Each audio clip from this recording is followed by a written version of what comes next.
Bismillahirrahmanirrahim. Assalamu alaikum. Welcome to Rigorous Mathematics. Lecture series of functional analysis is in progress and today we will discuss lecture number 4.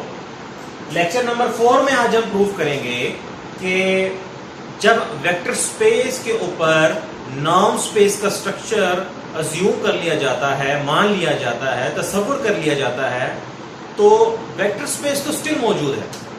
हम somehow ये prove करेंगे कि उस vector space की जो addition है it is uniformly continuous, और uniform continuity prove करते हुए जो मीट्रिक का आइडिया हम लेंगे वो उसके तहत लेंगे जो मीट्रिक उस नॉर्म से इंड्यूस हो रही है। बिकॉज हम लेक्चर नंबर 2 में प्रूव कर चुके हैं कि every norm space is a metric space. ये लेक्चर नंबर 1 में बल्कि हमने प्रूव किया था कि every norm space is a metric space, और वो मीट्रिक कैसे इंड्यूस की थी वो वहां हमने देखी थी। तो वहां पर हमें जरूरत पड़नी है प्रोडक्ट मीट्रिक स्पेस की। जो आज का हमारा रिजल्ट है उसमें हमें जरूरत पड़ेगी प्रोडक्ट मीट्रिक स्पेस के कॉन्सेप्ट की। वेरी सिंपल कि जब दो सेट्स के ऊपर मीट्रिक डिफाइन है तो क्या कोई ऐसा पाथवे मौजूद है कि उन दोनों की कार्टेशियन प्रोडक्ट पर भी मीट्रिक डिफाइन कर दी जाए उन दोनों मीट्रिक्स को यूज करते हुए? तो इसको बहुत सारे तरीकों से डिफाइन किया जाता है, प्रूफ्स मौजूद है, लेकिन हमें जहां जो जरूरत है हम उसको देखेंगे कि x1 d1 और x2 d2 दो मैट्रिक्स स्पेसेस आ गई। अब मेरा टारगेट क्या है, इनकी कार्टेशियन प्रोडक्ट के ऊपर कोई मैट्रिक लाना। ठीक है, तो मैट्रिक बेसिकली एक फंक्शन है। Define a function from x cross x to r। x cross x से लेकर के r तक एक मैपिंग डिफाइन कर रहे हैं, और डोमेन क्या है x क्रॉस x, यानी कि दोनों एलिमेंट्स कहां से आएंगे, x से आएंगे। अब क्योंकि x कार्टेशियन प्रोडक्ट है तो दोनों एलिमेंट्स जो हैं वो ऑर्डर पेयर्स की फॉर्म में होंगे। x is equal to x1 x2 and y is equal to y1 y2।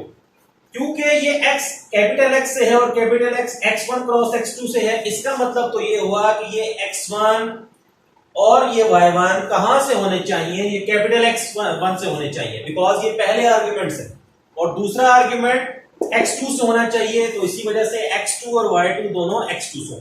अब अगला सवाल ये है कि d स्टार जब इन पे अप्लाई होगा तो ऑब्वियस सी बात है कोई आंसर हमें मिलना चाहिए जो कि r में जाए।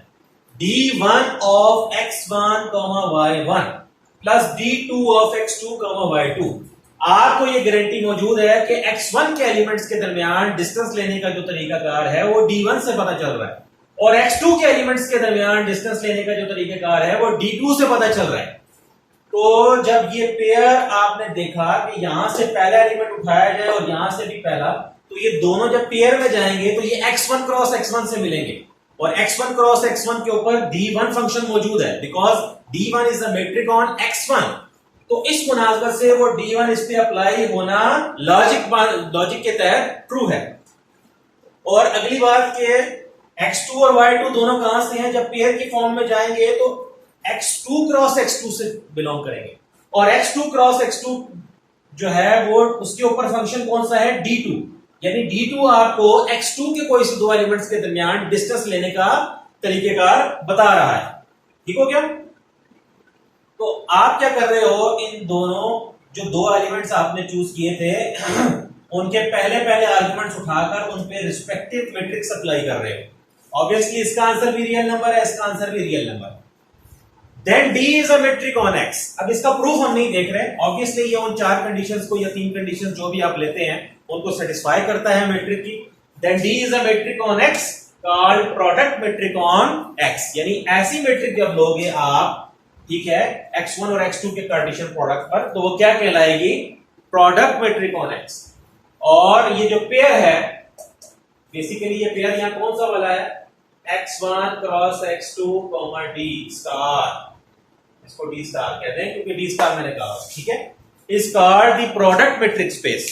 ठीक है, ये प्रोडक्ट मैट्रिक स्पेस की डेफिनेशन है आपके पास।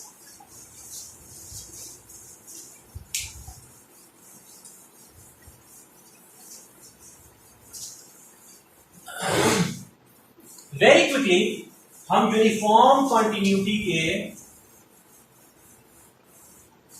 कॉन्सेप्ट को रिवाइज करते हैं कि आखिर यूनिफॉर्म कंटिन्यूटी किस बला का नाम है, ये क्या होती है।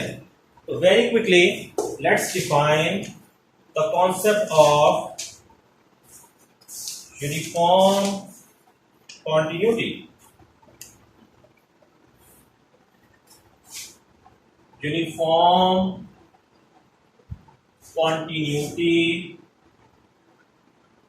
between two metric spaces. दो metric spaces के दरमियान यूनिफॉर्म कंटिन्यूटी. ठीक है, late x, d1 and y, d2 be two metric spaces. Be two metric spaces. A function f from x to y is said to be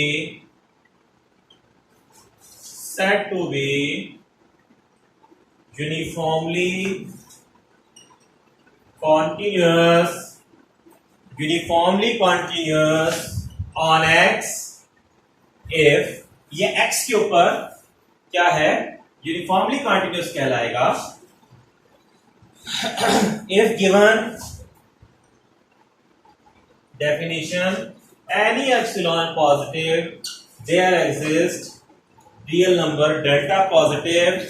और delta में क्या खासियत होती है यूनिफॉर्म कंटिन्यूटी के केस में कि it is depending upon epsilon only. ये सिर्फ और सिर्फ एप्सिलॉन पे डिपेंड करता है. ठीक हो गया. Such that for all x y belongs to x, d of x comma y less than delta, d1 of x comma y less than delta implies d2 of f of x comma f of y is less than epsilon. ठीक है, definition क्या कहती है कि कोई सी दो matrix spaces ले ली, एक को डोमेन और एक को कोडोमेन मान के फंक्शन बना लिया, तो ये फंक्शन यूनिफॉर्मली कंटिन्यूअस कहलाएगा अपनी डोमेन x के ऊपर. कब? जब हर एप्सिलॉन के बदले में एक डेल्टा एटलीस्ट ऐसा मिले, ठीक है, जो नॉन जीरो जो ग्रेटर देन जीरो हो और उसमें क्या खासियत हो, ये सिर्फ और सिर्फ एप्सिलॉन पे डिपेंड करे. Now you know very well कि ये रियल एनालिसिस के अंदर बहुत डिटेल में हम देखते हैं. बेसिकली ये डेल्टा जो है ये ट्रेस किया जाता है. यहां ये हमारा मौजू नहीं है बात करने का, ये इसको एग्जांपल्स के अंदर ट्रेस करते हैं. ये आप ऐसे चूज नहीं कर लेते. बहरहाल हम यहाँ सिर्फ डेफिनेशन पर फोकस करते हैं कि हर एप्सिलॉन के बदले में एक डेल्टा ऐसा ट्रेस हो नॉन जीरो कि सच दैट कि जब भी डोमेन के कोई से दो आर्बिट्रेरी एलिमेंट्स के दरमियान डिस्टेंस उस डेल्टा से लेस हो, तो ये फैक्ट ट्रू मानकर आप ये इंप्लाई कर सकें कि उन रिस्पेक्टिव इमेजेस के दरमियान जो डिस्टेंस है वो भी एप्सिलॉन से क्या होगा, लेस होगा. और रिस्पेक्टिव इमेजेस से क्या मुराद है, जो दो आर्बिट्रेरी एलिमेंट्स आपने लिए उनकी इमेजेस. ठीक है, यानी डोमेन के कोई से दो आर्बिट्रेरी एलिमेंट्स के दरमियान डिस्टेंस जब डेल्टा से लेस है तो उनकी इमेजेस के दरमियान डिस्टेंस फिर एप्सिलॉन से लेस है. तो ये डेफिनेशन है uniform continuity between two matrix spaces की. ठीक है, यानी यहां आपको जो है वो डोमेन के एलिमेंट्स पे मैट्रिक लगा के डेल्टा से लेस रख के जब सपोज करोगे तो वहां से ये इंप्लाई होना चाहिए कि उनकी इमेजेस के दरमियान जो डिस्टेंस है वो क्या है, लेस देन एप्सिलॉन. अब ये कॉन्टेक्स्ट से क्लियर है कि जब मैं x के एलिमेंट्स के डिस्टेंस की बात करता हूं तो विद रिस्पेक्ट टू d1, और जब मैं y के, अब ऑब्वियस सी बात है x के एलिमेंट्स की जो इमेजेस हैं वो y में जाएंगी और इनके दरमियान जब डिस्टेंसेस की बात होगी तो that must be with respect to d2. So this is the definition of uniform continuity between two metric spaces. Norm space क्योंकि एक मैट्रिक स्पेस होती है तो यहां फायदा क्या मिल गया कि भाई यहां तो अलग से कोई नोशन लाने की कंटिन्यूटी की जरूरत ही नहीं है. उसी नोशन को रिड्यूस करके आप नॉर्म पे ला सकते हैं. मैं थ्योरम को स्टेट करूंगा. theorem for a normed linear space. Normed linear space means vector space या सिंपली normed space भी कह सकते हैं, कोई इश्यू वाली बात नहीं है as such, ठीक है। For a normed linear space, the function f from n, ये n है non linear space, n cross n to n defined by f of x y equals to x plus y is, यहां लिख देता हूं, for all x y belongs to n या x y pair belongs to n cross n is uniformly continuous, is uniformly continuous। अगर आप गौर करें तो binary operation की डेफिनेशन भी तो यही होती है ना कि एक सेट की अपने आप के साथ कार्टेशियन प्रोडक्ट लेकर उसको डोमेन मान लो और वहां से उसी सेट तक क्या कर दो, एक फंक्शन डिफाइन कर दो, ठीक है। क्योंकि ये सम वापस कहां जा रहा है, n में जा रहा है, तो बेसिकली यही वो एडिशन है जिसके तहत ये वेक्टर स्पेस बनी होगी, ठीक है।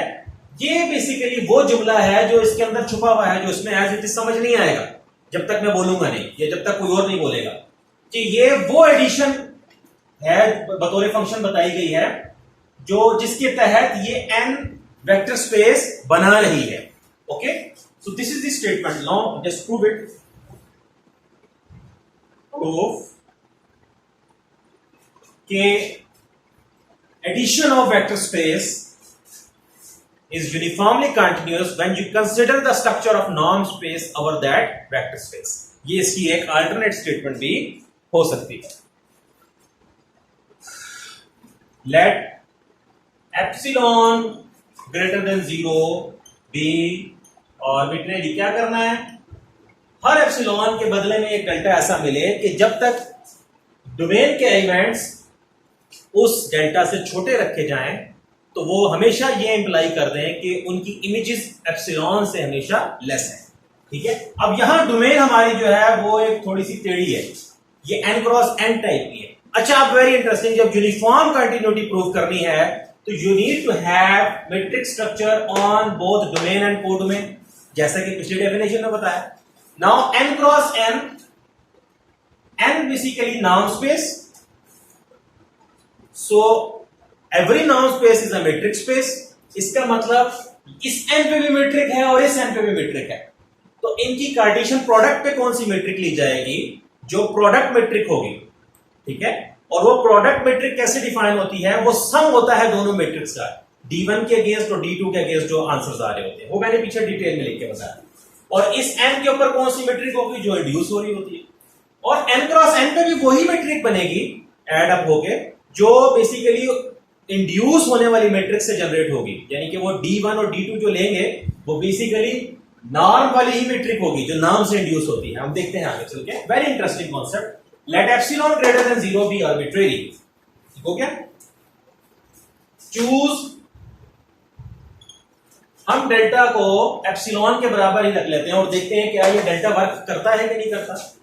सपोज, और फिर हमें सपोज भी तो करना है, suppose for any x, y, x dash, y dash belongs to n cross n, domain के कोई से दो आर्बिट्रेरी एलिमेंट्स ले लो, उनके लिए क्या सपोज करो कि इनके दरमियान जो फासला है इस प्रोडक्ट मैट्रिक के तहत जो n क्रॉस n पर है वो किससे लेस है, डेल्टा से लेस है। और वहां से ये प्रूव कर दो कि इनकी इमेजेस के दरमियान जो फासला है वो एप्सिलॉन से लेस है, एप्सिलॉन आर्बिट्रेरी से लेस है, ठीक है। Suppose for any this belongs to this d। अब प्रोडक्ट मैट्रिक का कॉन्सेप्ट लगेगा ना, क्योंकि ये भी एक पॉइंट है और ये भी एक पॉइंट है और n क्रॉस n वाली मैट्रिक यूज होगी। अब n क्रॉस n वाली मैट्रिक होती कौन सी है, जो प्रोडक्ट मैट्रिक होती है, D star of x y comma x dash y dash which is equals to what? Which is equals to what? d1 of x comma x dash plus d2 of y comma y dash. सोच सकते हैं आप कि d1 और d2 कहा, मगर लिखा नहीं, बिकॉज मैं क्या जानता हूं, मैं d1 और d2 तब कहता जब यहाँ n और यहाँ कोई और होता। दोनों ही n है तो दोनों ही की मीट्रिक कौन सी है? सेम है। और वो कौन सी है? जो नॉर्म की वजह से इंड्यूस होती है। तो d of x x dash basically ये d कौन सी मीट्रिक है? जो इस n पर है, और ये d कौन सी वाली है? जो इस n पर है, और ये दोनों इंड्यूस हो रही है नॉर्म से। तो d ऑफ x डैश क्या आंसर आएगा आपके पास? It is x minus x dash norm plus y minus y dash norm. Okay, suppose कर लें कि कोई से भी इस तरह के दो पॉइंट्स के लिए इनका जो फासला है वो क्या है? लेस देन डेल्टा है। इसको 1 कह रहे हैं, ठीक है। अब मैं चाहता तो यहाँ डायरेक्ट भी लेस देन डेल्टा लिख सकता था, लेकिन मैं चाह रहा हूं, बताना चाह रहा हूं कि इसकी वैल्यूज क्या है। ये सिंप्लीफाई होके इस शेप में आ, ठीक है। यही तो आपने प्रूफ किया था कि d of x y is actually norm of x minus y। ये वो मेट्रिक आती है जो इंड्यूस होती है नॉर्म की वजह से। Okay, it is less then delta, इसको 1 कह दें। देन अब क्या प्रूफ करना चाहिए? प्रूफ ये करना चाहिए कि इनकी इमेजेस का जो फासला है वो फासला एप्सिलॉन से लेस है, और उसमें इस फैक्ट को क्या करना है? इस्तेमाल करना है। ठीक हो गया? Okay, fine. देन कंसिडर अब आप क्या करोगे? इमेजेस के दरमियान फासला देखना है तो n की मीट्रिक के तहत देखा जाएगा। d of f of x y comma f of x dash y dash and it is equals to what? Norm of f of x y minus f of x dash y dash. Okay,